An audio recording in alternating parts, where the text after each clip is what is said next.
soy Paco Cruz, nací en el año 44, quiere decir que estoy en los 80. Me gusta decir que soy adolescente, ¿eh? Estoy en una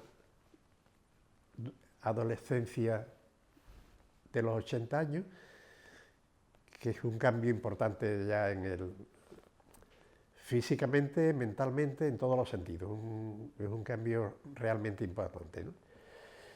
Y nada, en este sitio donde estamos ahora mismo, en la Facultad de Trabajo Social, pues he estado los últimos 45 años de mi actividad profesional, ¿eh?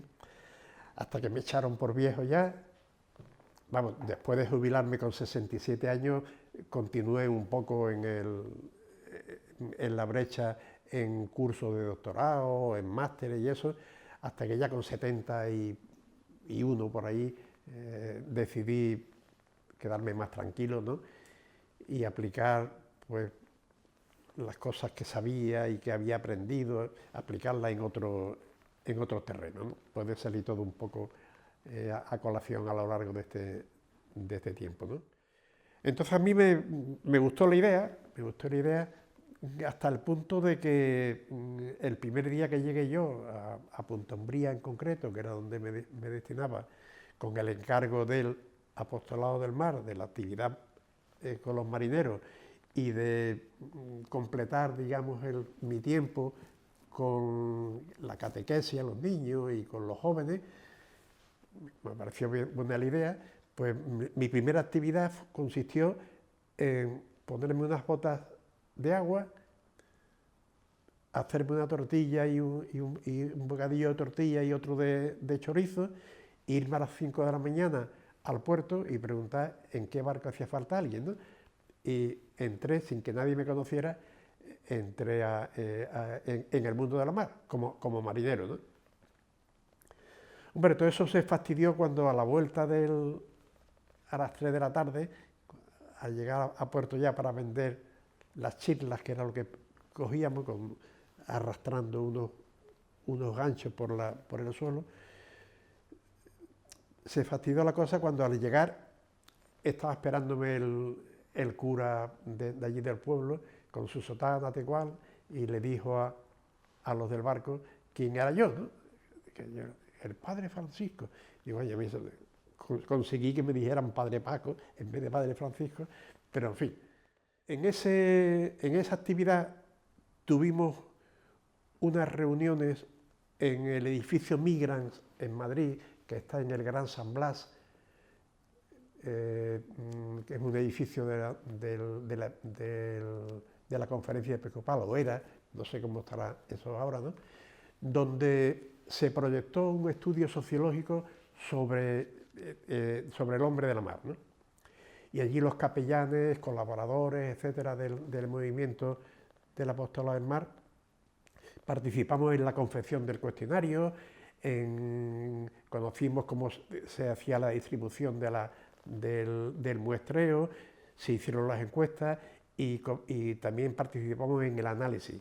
Esto lo dirigían dos curas que también se secularizaron posteriormente, que tenían un centro de estudios sociológicos, se llamaba DIS entonces, Departamento de...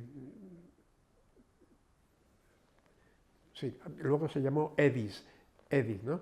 Que eran Javier Alonso y Rafa Canales.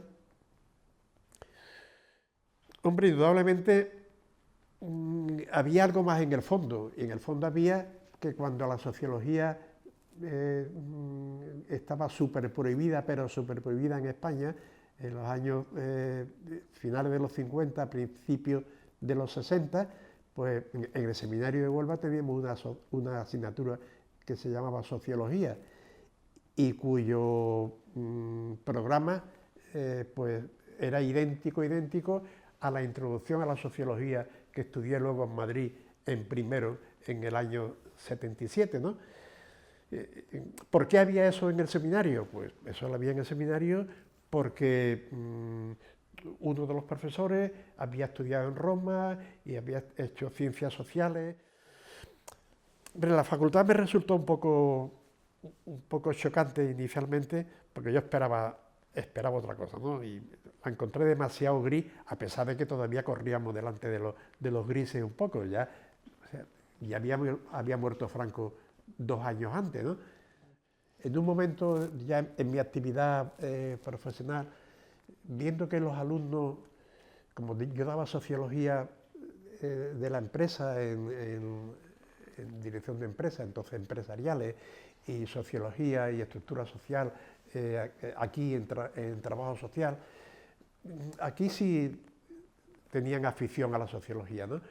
Pero en empresariales sí, estudiamos, tenían que aprobar, pero no teníamos demasiada afición. Entonces se me ocurrió hacer una cosita que era una especie de mi vida en la universidad, contando, o sea, como excusa para contarle la teoría sociológica, ¿no? Desde Saint-Simon hasta Spencer, Durkheim, Weber, Marx, etcétera, ¿no? Poniéndolo un poco en plan novela sobre mi propia vida, para que se entusiasmaran, y hizo efecto aquello, y eso ha constituido el primer capítulo de uno de mis libros de memoria, así, que he hecho también para regalarle a los amigos, para felicitar las Navidades y demás, ¿no? Hubo profesores que me marcaron definitivamente, indudablemente el director de mi tesis, Pepín Vidal Beneito, que ya falleció hace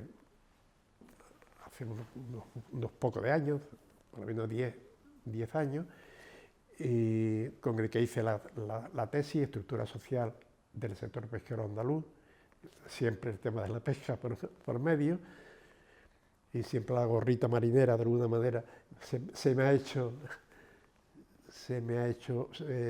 parte de mi físico, ¿no? La cara B es la del profesor que ve la universidad ya desde dentro hacia afuera. Yo en Madrid vi la universidad de fuera adentro, entré y vi aquello que inicialmente lo vi un poco gris. Ya era gris el edificio, era un edificio que hacía escalones por abajo, no sé si lo conoces, y ya era gris, con muchas pintadas que animaban un poco aquello, pero yo esperaba otra cosa que la encontré en algunos profesores, ¿no? Y me fijo sobre todo en el tema de la pérdida de tiempo de esas publicaciones en revistas de impacto que no lee nadie. Mi orientación principal en mi actividad como sociólogo, como profesor de sociología, ha estado en la práctica, pero una sociología que no tiene efecto sobre la práctica, no le veo yo sentido, ¿no? Yo prácticamente todo lo que hice en la universidad estuvo orientado hacia afuera, tanto de los estudios que realicé como las actividades que hice con los alumnos. Y toqué prácticamente todos los palos, como en el flamenco, todos los palos. La agricultura, la pesca, la minería, la inmigración, la droga, la pobreza. Le hice estudios a Cáritas, le hice estudios a Proyecto Hombre, le hice estudios a diferentes actividades, di clases o cursos, mejor dicho, di cursos en la Federación Española de Municipios y Provincias, la FEM en Madrid, a los técnicos municipales y a los concejales sobre temas de inmigración. De ahí salió la inmigración circular, de ir de una campaña a otra campaña, los que vienen de fuera. Incluso llegué a proponer que a los inmigrantes que se contrataban en origen se les convirtiera en trabajadores fijos discontinuos, como pasa con los hoteles, por ejemplo, en que trabajan en verano unos meses antes y unos meses después, y luego están unos meses sin trabajo, cobrando el paro, pero son fijos discontinuos que al año siguiente entran otra vez, ¿no? De la misma manera, que Dios los coja confesados, porque